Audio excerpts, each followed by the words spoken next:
Sini Kak. Kanan. Itu kan. Oke.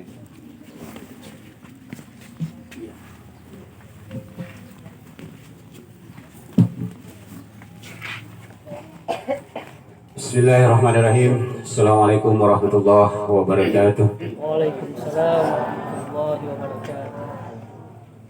Alhamdulillahi rabbil alamin. Wa bihi nasta'inuhu ala umuri dunya waddin. Wassalatu wassalamu ala Rasulillah wa ala alihi wa ashabihi ajmain. Faqalallahu ta'ala a'udzubillahi minasyaitonir rajim. Bismillahirrahmanirrahim. Wa ista'azana rabbukum wa in syakartum la azidannakum wa la in kafartum inna azabi lasyadid. Wa fi ayatin ukhra wa may yashkuru fa innama yashkuru li nafsihi. Sadaqallahul azim. Bapak Ibu para jamaah, wabil khusus kepada keluarga yang melaksanakan kegiatan pada sore hari ini. Pertama-tama pada Allah Subhanahu wa taala kita selalu bersyukur atas segala nikmat dan karunia yang pada kita semua, dan kepada Nabi kita Muhammad sallallahu alaihi wasallam kita selalu berselawat. Allahumma shalli ala Muhammad wa ala ali Muhammad. Kayak ada story-storynya sini, terus sedikit. Kurang sedikitnya.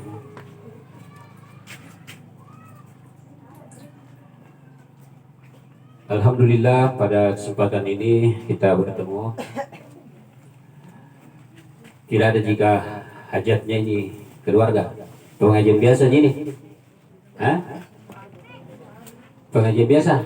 Ustaz, saya kumpul-kumpul dan kerja ukurannya orang tua sudah. Oh itu. Ya, bersyukur karena sudah menyelesaikan salah satu amanah ya yang di keluarga kepada kita. Pada hari ini kita berkumpul di sini sekaligus kita berhalal bihalal setelah selesai melaksanakan ibadah puasa. Salah satu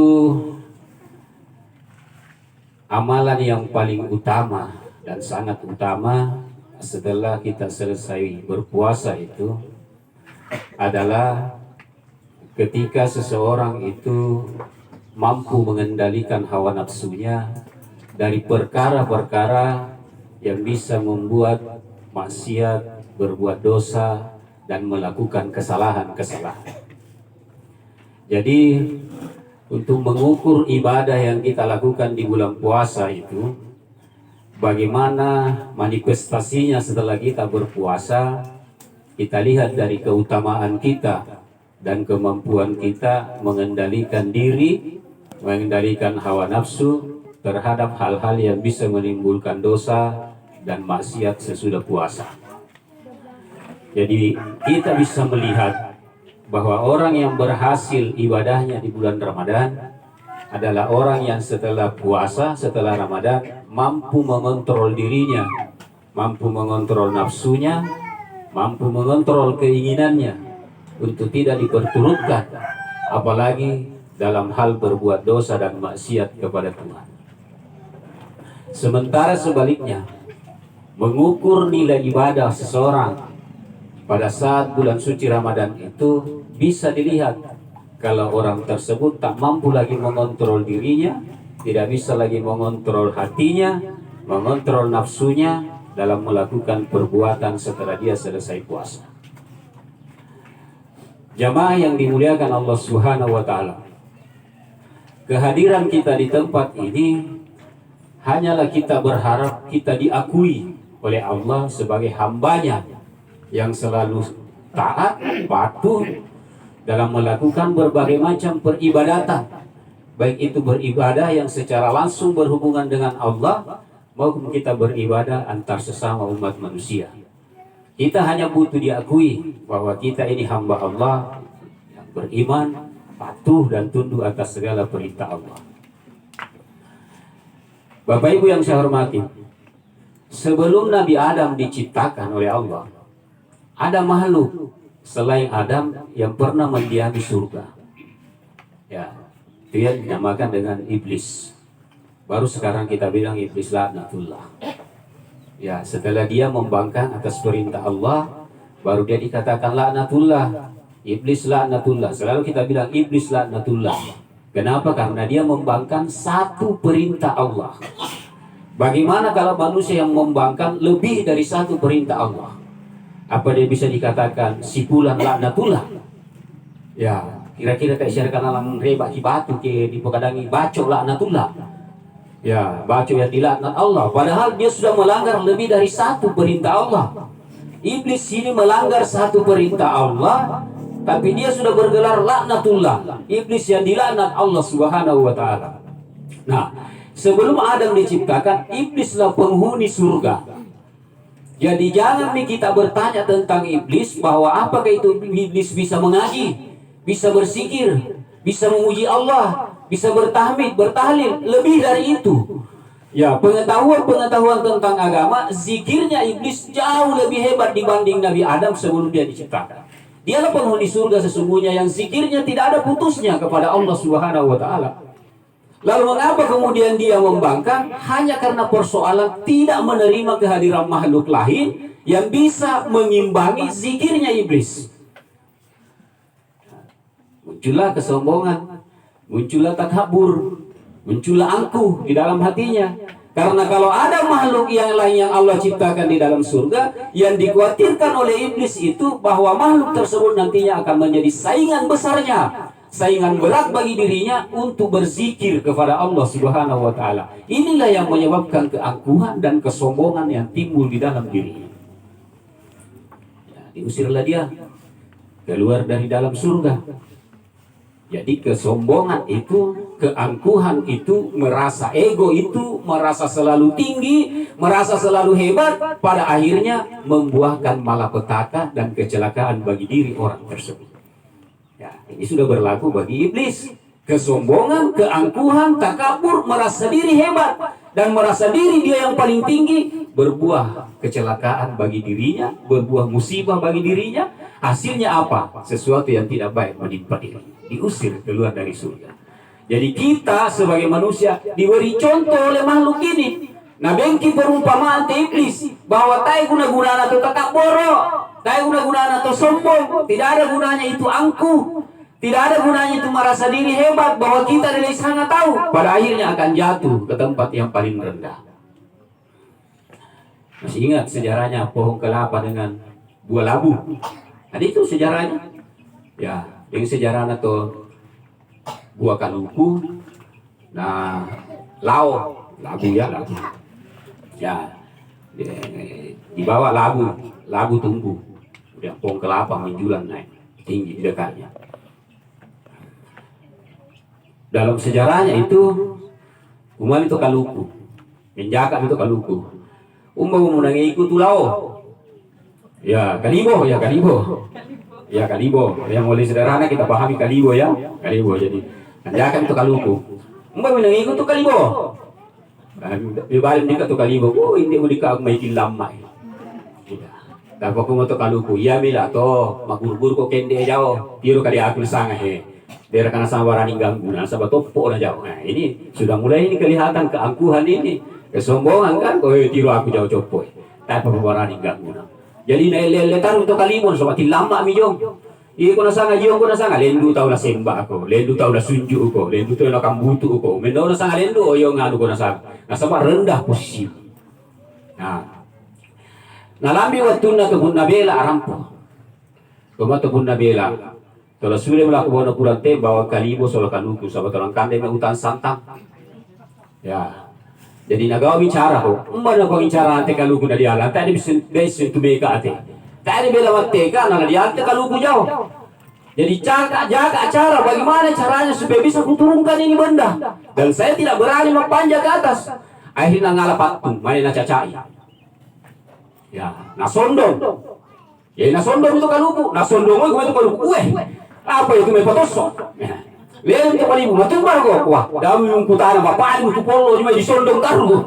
Ya, kan disondong ditosok taruh menjadi ko. Dari ketaruh mele ditosok kan deh ko. Iya mele ko to jauh dari muda anu bang, nasabat terbukti, na usahakan kita naronosan. Nah, ini sudah mulai kelihatan tanda bahwa kesombongan, keangkuhan, ego, merasa diri paling hebat, merasa diri paling di atas. Suatu saat ada cara dan jalannya kita akan jatuh ke bawah. Disondong. Akhirnya mirondo. Pas sampina kalibo na irondo. Waktu kalibo, bupati selan juga ikut. Tak parampo ko bimma pada sang dia tuh. Daw budakaran sama paling sen polo ko disondo mirondo polo pada sang sudah jam. Nah, inilah salah satu contoh. Akhirnya apa? Puna bela diambillah dua-duanya. Nah, bawa misulilah ke Banua. Bapak Ibu yang saya hormati, pertanyaanku, kalau dua barang ini dibawa dari kebun, kita te pabela masang ki, ya ke dibawa sudah jo bela te barangnya tidak dua kalibo na kaluku, anu apa dijuju? Apa dipotok po ulunta? Kalibo atau kaluku? Kalibo. Sepakat kita, kok kalibo dipotok po ulu? Ya, tapi aku kuda tiro pambela, sudah jo bela nang bawa dua te, kalibo na kaluku na juju mana na tonti to kalibo. Tapi pa kejadian to, iya dito ditiro kalibo na juju, kaluku na tonti. Tibale yung tulino to, tibale yung sulit, at paguma to kalibo. Oh, orang muji umur sangai ko kaluku. Ya, jadi mulai minta mo na ibalik, kamu tayo, cakoro mi, nasa bajaw mi to kalibo, chopo mi jaw. Topo to na medyo ulo. Akhirnya to kalibo. Umuwi to kalibo. Iya to pungalatala na putara atelino. Den nalo den nabongi. Na putara duga to kaleta. Den na joro to aje kanan, den na joro to aje kiri. Siselle na sana. Perputaran na pungalatala tidak bisa kita mendeteksi, tidak bisa tebai, tidak bisa rabai. Umuwi to iya te kasih tidak ada yang boleh, tidak ada yang bisa pastikan bahwa besok sore lusa orang ini akan berubah nasibnya. Begitulah perumpamaan makhluk hidup ini yang Allah berikan sama kita. Oh itu kalibo, iya mau ke topo, oke, jauh di budak ada bang. Jangan terlalu sombong, jangan terlalu angkuh, jangan terlalu merasa diri hebat, berbangga hati, lalu menghina sesama kita manusia. Jadi perumpamaan seperti ini memberikan gambaran kepada kita, Bapak Ibu yang saya hormati, bahwa kita itu sesungguhnya berharap Allah mengakui kita sebagai hamba yang selalu rendah diri, mengabdi, beriman kepadanya. Jangan pernah seperti perumpamaan tadi, merasa sombong, angkuh, dan merasa diri hebat. Nah, kembali ke iblis tadi. Karena keangkuhannya, kesombongannya, ketakaburannya, yang menyebabkan Allah mengusir dia dari dalam surga. Jadi jangan kita mengatakan bahwa iblis itu dilaknat oleh Allah Subhanahu wa taala akibat karena berbuat yang berlebihan, tapi dia merasa tidak mau ada orang yang menyaingi zikirnya, tidak mau ada makhluk yang menyaingi ibadahnya kepada Allah Subhanahu wa taala, sehingga timbullah kesombongan di dalam hatinya. Ya. Para jamaah yang dimuliakan Allah Subhanahu wa taala. Kemudian yang kedua, manifestasi ibadah puasa itu kita kan selalu dengar. Kayak bulan Ramadan ini, kedentok berceramah atau ada yang mengaji di masjid, adik-adik kita, anak-anak kita yang mengaji, kita selalu baca surah Al-Baqarah 183 yang berakhir la'allakum tattaqun. Dan kutiba alaikumusiyam dan seterusnya, kemudian la'allakum tattaqun. Semoga kita semua menjadi orang-orang yang bertakwa. Itu target tuh. Jadi sebelum kita beribadah Ramadan, berpuasa, taruh dan lain sebagainya, ibadah di bulan suci Ramadan, begitu masuk Ramadan, pasang target, ya, pasang tujuan bahwa saya mau beribadah di Ramadan, misalnya pujaka, tak takut, saya mau jadi orang bertakwa. Nah, kalau itu tercapai, maka sesudah puasa, sumumi Ramadan, kelihatan itu, bisa mau ditiru tuh. Bahwa orang yang berhasil meraih takwa itu, oh begini ternyata ciri-ciri dan tanda-tanda orang yang meraih takwa di bulan puasa. Bagaimana bisa dilihat? Ya, Allah sendiri yang kasih kita perumpamaan, Allah sendiri yang kasih kita ciri-cirinya. Pungalatalan jolokan cilalang orang untuk mengetahui seperti apa orang yang meraih takwa dalam ibadahnya di bulan Ramadan. Lihat dalam Al-Quran. Nah itu yang Allah sebut di dalam Al-Quran surah Al-Imran ayat 134, 135. Itu disebut di situ. Ada empat tanda, ada 4 ciri yang dibawa oleh orang yang meraih takwa karena ibadahnya di bulan puasa. Yang pertama, allazina yunfikuna fis-sarra'i wad-dharra'i. Ya. Yaitu orang-orang yang pertama adalah orang yang menginfakkan, orang yang membelanjakan, orang yang memberi bisarai wa darai, dalam keadaan lapang maupun dalam keadaan susah. Artinya apa ini? Petunjuk pertama yang Allah Ta'ala, bahwa ciri pertama orang bertakwa itu adalah orang yang punya rasa peduli terhadap sesamanya. Ada tetangga susah, ada saudara susah, ada karib kerabat susah, famili susah, jangan dilihat-lihati dan tiru-tiroi, tapi kita punya rasa peduli, empati, keinginan membantu. Ya, dalam hal ini berarti memberi, bersedekah. Ada di dalam hati kita keinginan itu untuk meringankan beban orang. Jadi orang-orang yang punya keinginan meringankan beban saudaranya yang susah, ada rasa pedulinya, ada rasa empatinya, maka itu salah satu tanda orang yang berhasil ibadah Ramadannya, bahwa dia punya kepedulian sosial terhadap sesama. Dan Mas Eke, ya jangan kikir mengeluarkan sesuatu yang bisa dikeluarkan. Nggak sabah budak duka di katu kapolon ala birang mawari itu kan dia daripada palipang bali bolana. Ya, torong tu kande jo bejam bobo apa bete hutan si mawarian, sementara ada tetangga yang tidak punya apa-apa, ya tidak bisa makan, dibiarkan kelaparan. Jadi tanda pertama yang Allah sebut yumpikuna bissarai wa darai, yaitu orang yang punya rasa empati dan kepedulian terhadap sesama. Itu yang pertama. Yang kedua, masih disebut di situ, wal qadiminal ghaib. Ciri kedua itu bisa dilihat bahwa orang yang berhasil ibadah puasanya, ibadahnya di dalam bulan Ramadan itu, yang meraih takwa yang kedua adalah wal qadiminal ghaib. Orang yang mampu mengendalikan amarah ketika emosi. Oh, masusah teh. Itu masusah. Nasabah tende itu emosi, nalambi mi jauh oh susi motor sejak buru murah bawah pikir. Tak mulai karena sudah membuncah amarahnya, emosinya tidak terkontrol. Rasulullah Sallallahu Alaihi Wasallam mengatakan dalam hadisnya bahwa orang yang hebat itu, orang yang kuat itu bukanlah orang yang bisa memperlihatkan otot dan kekuatannya, kemampuannya berkelahi, kemampuannya bersih tegang. Tapi orang hebat dan kuat itu adalah orang yang bisa mengontrol emosinya, amarahnya ketika sedang membuncah ke atas. Itu orang hebat, kata Nabi Muhammad SAW. Jadi ciri kedua yang diperlihatkan oleh orang yang berhasil takwanya di bulan puasa adalah mampu mengontrol emosi. Jangan sembarangan marah. Karena udah duka kita persoalan PP hari bawah sikap bibi, oh kita kena cinta.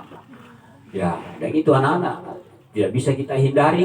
Kalau dia sudah bermain di situ, biasa basia itu si jaburu, si pakara, si baraka sulit. Ya, karena memang dia memang tabiat dan wataknya memang seperti itu. Jangan kita ikut-ikutan seperti itu sampai emosi membuncah, naik, amarah, tidak mampu terkontrol. Orang takwa adalah orang yang bisa mengendalikan emosi dan amarah. Ciri yang ketiga yang disebutkan dalam Al-Quran itu wala'afina anin nas, yaitu suka memaafkan kesalahan orang. Nah, ini situasinya baru berapa hari ini, baru 1 minggu kita selesai lebaran. Tak siapa mesti cambak, kurang asal siapa mau sewa kada, iya, dia patai, oh usaha dia patai pada pura sian, wah kita, dia pendek si cambak di pasianu pura, di pasiamai, iya, di pasiamai pura, di pasipat dampangan, ya saling memaafkan kesalahan orang. Ya, agama menyuruh kita jangan menunggu momen untuk memaafkan orang. Tapi ketika ada kesempatan, berilah maafmu kepada orang. Meminta maaf orang bilang gampang, tapi memberi maaf yang susah. Tapi karena susahnya itulah sehingga Allah menjanjikan pahala yang besar. Ya, orang-orang yang suka memaafkan, wa man afa wa aslaha fa ajruhu 'ala Allah.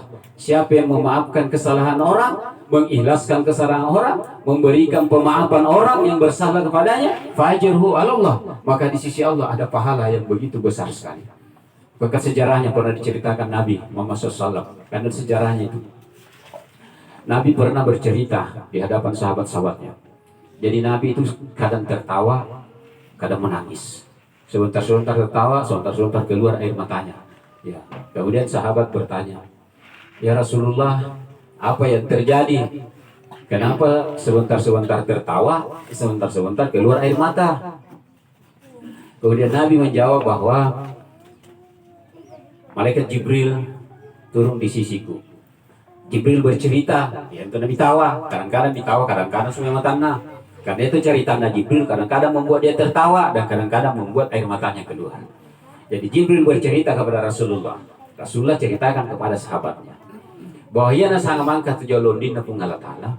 Ada dua hamba yang datang bersujud di hadapan Allah. Sujud, tidak angkat-angkat kepalanya. Dia bersujud di hadapan Allah. Si samping tuh. Yang satu memohon kepada Allah. Dia sampaikan itu permasalahannya kepada Allah. Ya Allah, ia sangat tahu kusisa dia. Maksudnya ini saudaranya, ini orang yang baru dekat dengannya. Ini orang yang dekat dengan saya ini adalah orang yang ketika di dunia dulu bersalah kepada aku. Udah sangat dosa nanti juga aku tahu ya. Dia berdosa kepada saya.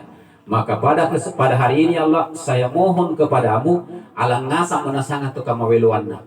Bengasam menasangat tu kamaweluanna sebagai tebusan atas dosanya terhadap saya.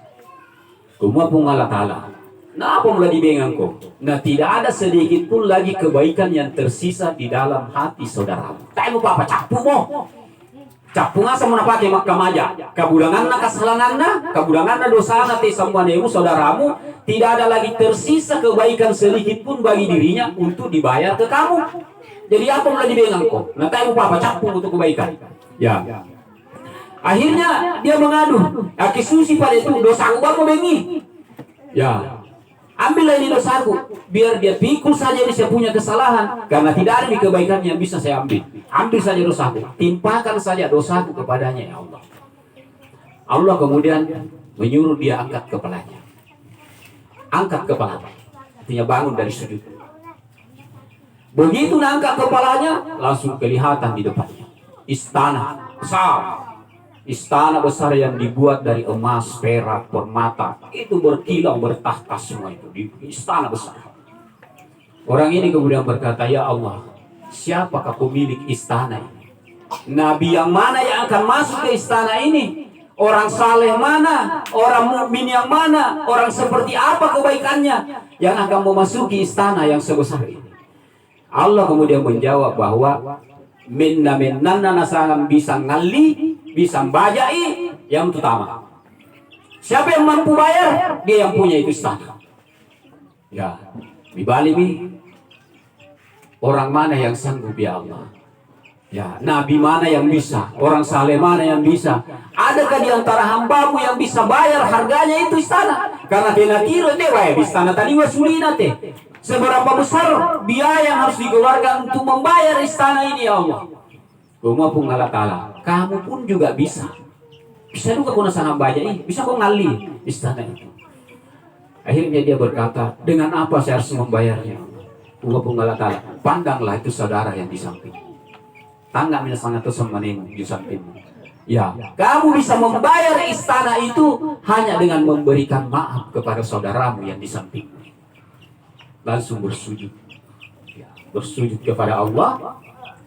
Dia maafkan saudaranya yang ada di sampingnya. Lalu Allah kemudian berfirman kepadanya, kalau begitu berdirilah engkau dan genggam tangan saudaramu itu, ajaklah dia masuk ke dalam istana.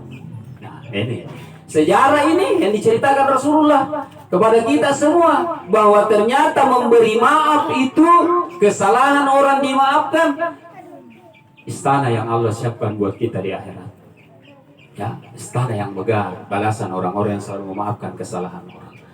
Saya juga biasa ceritakan kepada kita bahwa sedekah memaafkan kesalahan orang adalah salah satu di antara sedekah terbaik. Selain dari bersedekah materi, bersedekah harta, bersedekah makanan kepada saudara-saudara kita, sedekah senyuman, perkataan, yang lebih utama dari sekian banyak sedekah adalah memaafkan kesalahan orang, karena sedekah seperti itu bisa menggoyangkan arasnya Allah. Jadi memaafkan itu, mawanda-wanda kiden mau milaku dampan juga kita padam pagi nale salah. Coba kita lihat kemarin. Coba perhatikan kita pada saat hari raya Idul Fitri. Bapak Ibu yang saya hormati. Ya tuh Idul Fitri, indem tuh dengan tiri tuh tahu mengaku-ngasan salah. Tuh ya Idul Fitri tahu. Tidak ada satupun orang pada hari itu yang tidak mengaku salah. Mulai pea-pea, laku tamat tua, mulai orang yang berpangkat, laku rakyat jelata, mulai dari orang kaya sampai orang miskin, mengaku-ngasan hari itu. Tapi apa tidak mengaku, kok salah. Itu berarti gak gitu ke hari raya Idul Fitri. Asal hari raya itu semua orang mengaku bersalah. Dan pada hari itu semua orang tidak ada yang malu-malu, tidak ada yang sungkan-sungkan, langsung napaluli mana? Pada pagi nale. Pada ngasih tahu si baju ngasih, pada pagi nale. Mengaku-ngasan tahu salah. Ya itu hebatnya hari raya, hebatnya Idul Fitri. Sehingga momen-momen itulah yang dinanti dan ditunggu oleh banyak orang. Bahwa pada kesempatan itu kita semua berani mengaku salah dan berani mengajukan tangan meminta maaf kepada orang lain. Saudara, famili, karib kerabat, orang tua, anak, menantu, ipar, ya, dan lain sebagainya, maju semua tangannya. Pada panggil. Begitu semua. Mengaku semua bersalah meskipun orang yang tidak pernah kita bertemu dengannya. Tapi begitu kita ketemu di jalan langsung bilang, mohon maaf lahir dan batin. Jangan tersirupan bukan dengan kesalahan tapi langsung kita berjabat tangan karena kita mengaku bersalah pada hari itu. Itulah Idul Fitri, itulah hari raya. Memaafkan kesalahan orang begitu besar nilainya di sisi Allah Subhanahu wa taala. Nah, salah satu ciri dan tanda dari keberhasilan takwa yang diraih di bulan puasa adalah wal afina 'anil nas, memaafkan kesalahan orang. Ciri yang keempat, ya, pada ayat 135, wallahu yuhibbul muhsinin wallazina iza fa'alu fahishatan aw zalamu anfusahum zakarullah fastaghfaru lidzunubihim. Ciri yang keempat bagi orang yang meraih takwa itu apabila dia melakukan kesalahan, garagai dosa, berbuat maksiat, apa namanya? Zakarullah, langsung mengkilala laku Allah Ta'ala. Ya, begitu dia zakarullah, mengkilala laku Allah Ta'ala, apa namanya? Fastaghfaru lidzunubihim. Dia langsung meminta tobat, beristighfar atas perbuatan salah yang dia lakukan. Jadi kalau orang yang bertakwa itu adalah orang yang selalu membawa dirinya bahwa kalau kita bersalah, kita langsung berzikir mengingat Allah, lalu kita beristighfar memohon ampun atas kesalahan yang dilakukan. Jadi selama 11 bulan ke depan, keberhasilan takwa kita, keberhasilan ibadah Ramadan kita akan kelihatan. Kalau kita bersalah, kita langsung istighfar, berzikir mengingat Allah Subhanahu wa taala. Para jamaah yang dimuliakan Allah, inilah 4 manifestasi takwa yang diajarkan oleh agama kepada kita, bahwa orang yang berhasil ibadahnya di Ramadan memiliki 4 ciri dan tanda itu tadi. Kalau itu kita bawa selama 11 bulan, maka insya Allah ibadah Ramadan kita betul-betul meraih yang disebut dengan la'allakum tattaqun. Mudah-mudahan kita semua menjadi orang-orang yang bertakwa. Bapak Ibu yang saya hormati, demikianlah nasihat agama kita pada sore hari ini. Mudah-mudahan ada hikmahnya. Sekali lagi kita pada sore hari ini bersyukur pada Allah karena keluarga kita sudah diberi karunia, kesempatan oleh Allah untuk berkumpul bersama dengan keluarganya semua sambil halal bihalal, memaafkan antara satu dengan yang lain, sekaligus merampungkan pekerjaan keluarga. Tembok kubur sudah selesai mereka laksanakan semua. Artinya ada perasaan plong di hati bahwa apa yang dicita-citakan selama ini sudah bisa diselesaikan. Dan pada tahun ini mereka berkumpul bersama-sama dengan keluarga, bersyukur kepada Allah atas semua karunia itu. Selain keluarganya sehat-sehat semua, alhamdulillahirrabbilalamin. Diberikan karunia dan rezeki oleh Allah Subhanahu wa taala yang melimpah. Kepada Allah segala kesempurnaan itu kita kembalikan. Jika ada salah dan dosanya, semuanya itu datang dari pribadi kami sendiri. Kami akhiri dengan ucapan wabillahi taufiq wal hidayah. Wassalamualaikum warahmatullahi wabarakatuh.